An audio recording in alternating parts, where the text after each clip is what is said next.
Just to let you know, there may be a few spoiler alerts with this review. Today we're having a look at Flight of the Navigator. This is a 1986 family sci-fi adventure film. I haven't seen this film in about 30 years, so I thought I'd watch it again and see if it was as good as I remembered. So I've actually got a sealed copy of it here. Flight of the Navigator is about a boy called David. One night he goes walking in the woods and he mysteriously falls unconscious. David, what time did you enter the woods? Around 8 o'clock. When he wakes up, he goes back to see his family, but he realizes that he's 8 years into the future. He hasn't aged at all, but his family has aged 8 years. Now his younger brother is older than him. It's 1986, man. 8 years since that night. This is totally rad. I mean, you're my big little brother. Through a turn of events, he ends up stumbling across a flying machine and a robot called Max, who is voiced by Paul Rubens, who did Pee Wee Herman. They go on an adventure together to try and get David back to his home. The film sits in the vein of Spielberg films like E.T., Close Encounters of the Third Kind. The special effects aren't great in this film. I mean, it is 1986, but they've aged quite well. They're not too bad. Joey Kramer's performance as David in Flight of the Navigator is quite good. He holds the film together, just like Henry Thomas did with his performance of Elliot in E.T. You really need a strong lead performance if you're going to pull off a kind of film like this, because it really does rest on the shoulders of the kid who's playing the main actor. Sarah Jessica Parker is in this film. It's her debut film role. She's okay, it's a supporting role. Alan Silvestri does the music. He did music for Forrest Gump, Back to the Future, Castaway, The Polar Express, the list goes on.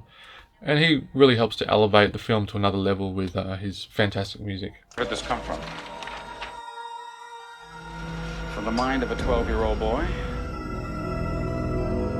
On board the flying machine, there's these little creatures that are from other planets that this robot has taken with him. They really serve no function in the film other than... They don't serve any function in the film. It's kind of a subplot that goes nowhere. Max, the robot, says that if he goes back in time with him, instead of staying with his family, he could be vaporized.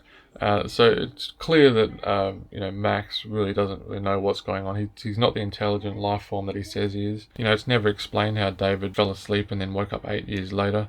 I don't know if it's to do with the robot or the flying machine. It's very confusing. The robot and David end up forming a friendship together, but it's really a very quick friendship, and you're supposed to care about it. I didn't really care about it. One thing that was confusing in the film is when David takes control to become the Navigator. He's trying to get home, but I don't understand why he didn't just ask help from this intelligent robot being to get him home.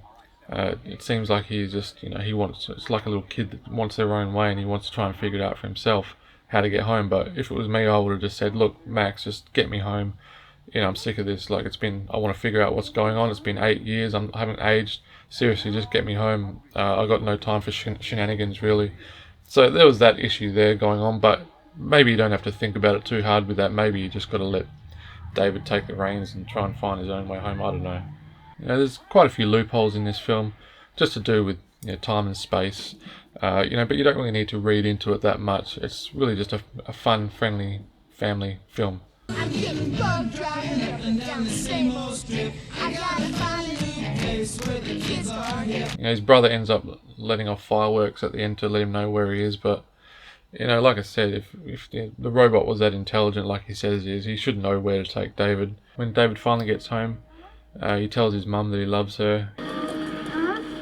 I love you. He tells his brother that he loves him. I love you too.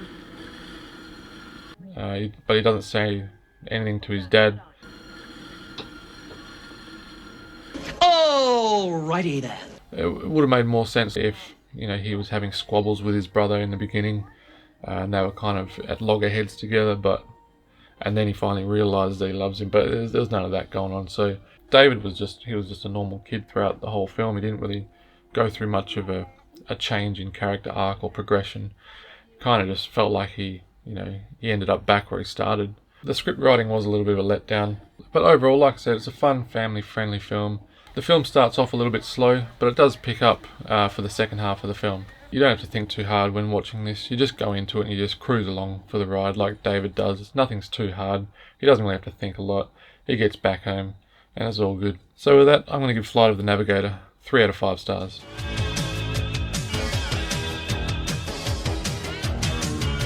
Leave a comment. Let us know if you've seen Flight of the Navigator. As always, please subscribe to the channel if you're not subscribed already.